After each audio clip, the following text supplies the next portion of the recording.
नमस्ते बच्चों। आज कक्षा 12 में हम पढ़ेंगे संदर्भ सहित व्याख्या कीजिए। मतलब एक वाक्य में दिया होगा, उसको हमें उसका अर्थ बताना है, किस संदर्भ में वो बताया गया है, किस जगह वो प्रस्तुत हुआ है, ये सब हम संदर्भ में बताते हैं। संदर्भ में और हम क्या कहते हैं, किस पाठ से लिया गया है, किसने इसको लिखा है, किस संबंध में लिखा गया है, ये सारी चीज़ें हम संदर्भ में बताते हैं। देखते हैं पहले नंबर का संदर्भ सहित व्याख्या। स्त्रियों और पुरुषों को अलग अलग ही रखा जाए। तो इसका संदर्भ क्या है? यह वाक्य टॉल्स्टॉय फार्म नामक पाठ से लेकर दिया गया है। यह महात्मा गांधी का लेख है। महात्मा एक मुकदमे की पैरवी के लिए दक्षिण अफ्रीका गए। उन्होंने वहाँ प्रवासी भारतीयों को अंग्रेजी सरकार से अपमानित होते देखा। मतलब महात्मा गांधी एक बार मुकदमे की पैरवी के लिए दक्षिण अफ्रीका गए थे। वहाँ उन्होंने भारतीय लोगों को अंग्रेजी सरकार से अपमानित मतलब उनको बेइज्जत करते देखा। तब वे वहीं रहकर भारतीयों के समान अधिकार के लिए सत्याग्रह करने लगे। तब गांधी जी ने सत्याग्रह आंदोलन वहीं रहकर शुरू कर दिया। सत्याग्रहियों के परिवारों के रहने के लिए गांधी जी ने एक आश्रम बनाया। जैसा हम सारी चीज़ें पाठ में पढ़ चुके हैं, फिर भी एक बार एक लाइन का क्या अर्थ निकल रहा है वो हम जानने के लिए इसे पढ़ रहे हैं। तो हमने पाठ में क्या देखा था कि गांधी जी ने सबके रहने की व्यवस्था कर रखी थी। उसका नाम टॉल्स्टॉय फार्म रखा। उस आश्रम का नाम क्या रखा? Tolstoy farm. गांधी उस आश्रम के बारे में लिखते हैं। इस संदर्भ में वे यह वाक्य लिखते हैं। मतलब उसी संदर्भ में यह वाक्य लिखा गया है। व्याख्या। अब एक्सप्लेनेशन क्या है?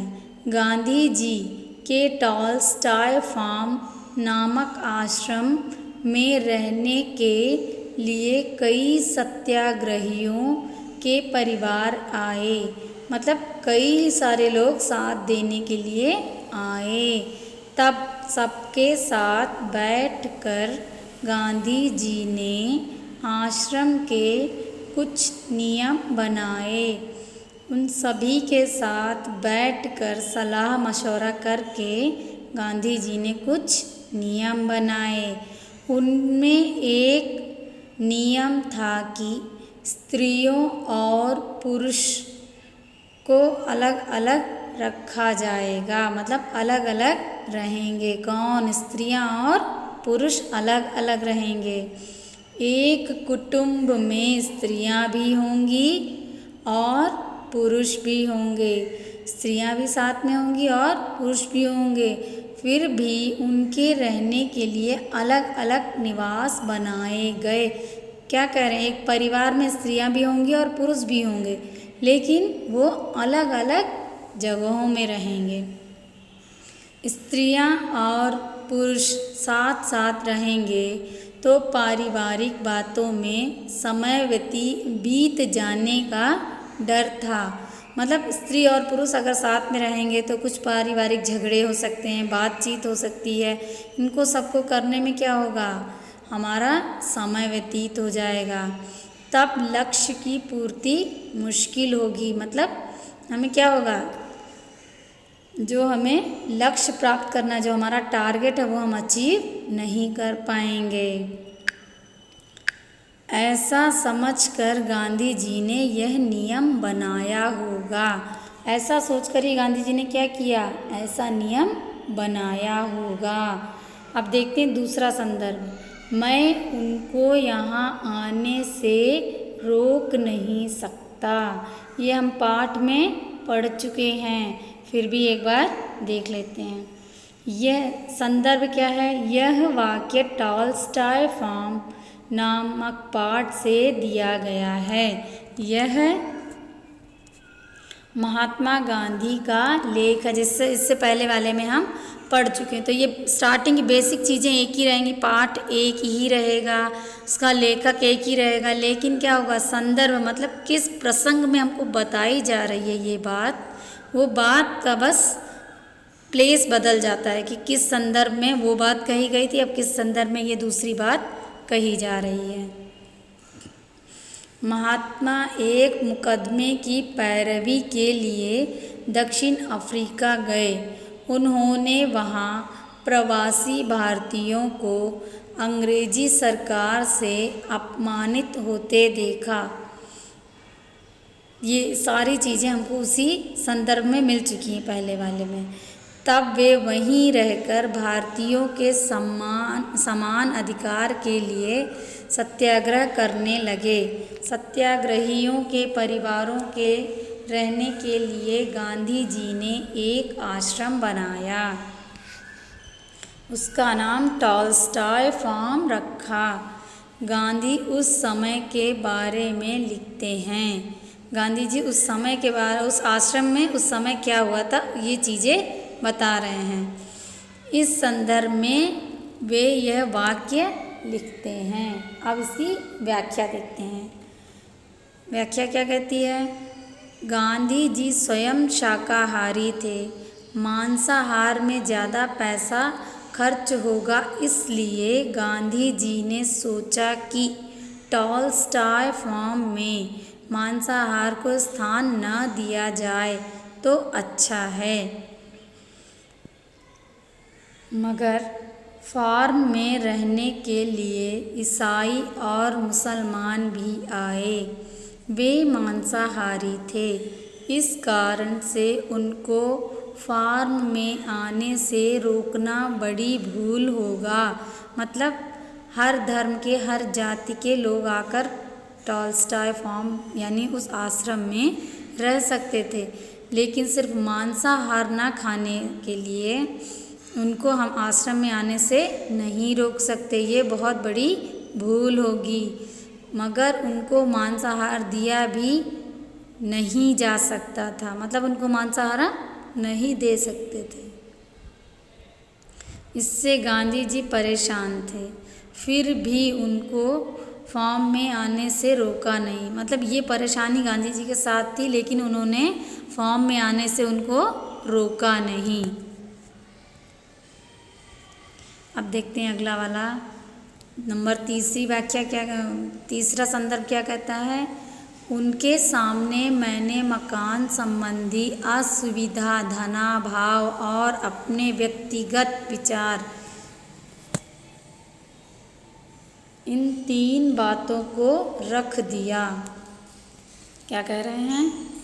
संदर्भ देख लेते हैं बच्चों। यह वाक्य टॉलस्टॉय फार्म नामक पाठ से लेकर दिया गया है। यह महात्मा गांधी का लेख है। महात्मा एक मुकदमे की पैरवी के लिए दक्षिण अफ्रीका गए। उन्होंने वहाँ प्रवासी भारतीयों को अंग्रेजी सरकार से अपमानित होते देखा। तब वे वहीं रहकर भारतीयों के समान अधिकार के लिए सत्याग्रह करने लगे। सत्याग्रहियों के परिवारों के रहने के लिए गांधी जी ने एक आश्रम बनाया। उसका नाम टॉलस्टॉय फार्म रखा। गांधी उस आश्रम के बारे में लिखते हैं। इस संदर्भ में वे यह वाक्य लिखते हैं। देखो अभी तक हमने 3 वाक्य देखे हैं, लेकिन तीनों वाक्य क्या हैं? एक ही संदर्भ प्रस्तुत करते हैं। अब हम उनकी व्याख्या देख लेते हैं। टॉलस्टॉय फार्म में रहने के लिए ईसाई और मुसलमान परिवार भी आए। गांधी जी स्वयं शाकाहारी थे, मतलब वेजिटेरियन थे। वहाँ रहने के लिए कौन कौन से परिवार आए थे? ईसाई और मुसलमान परिवार आए थे। वे सोचते थे कि टॉलस्टॉय फार्म में मांसाहार को स्थान ना दिया जाए तो अच्छा है। इसलिए गांधी जी ने आश्रम वासियों से बात की, मतलब मांसाहार को अपने आश्रम में नहीं लाना चाहते थे, इसलिए उन्होंने आश्रम में रहने वाले लोगों से बात की। तब गांधी जी ने उनसे मकान संबंधी असुविधा के बारे में बात की। फिर उनको समझाया कि मांसाहार में ज़्यादा पैसे खर्च होंगे, मतलब पैसों का खर्च ज़्यादा हो जाएगा, इसलिए हमें क्या करना चाहिए? मांसाहार को छोड़ देना चाहिए। मगर आश्रम में धन की कमी रहती है। फिर गांधी जी ने मांसाहार के बारे में अपना व्यक्तिगत विचार भी उनके सामने प्रकट किया, मतलब अपने मन की बात भी उनको बताई। आश्रम वासियों ने समानाधिकार के लक्ष्य के सामने मांसाहार को तुच्छ माना, मतलब बहुत छोटा माना। किसके सामने?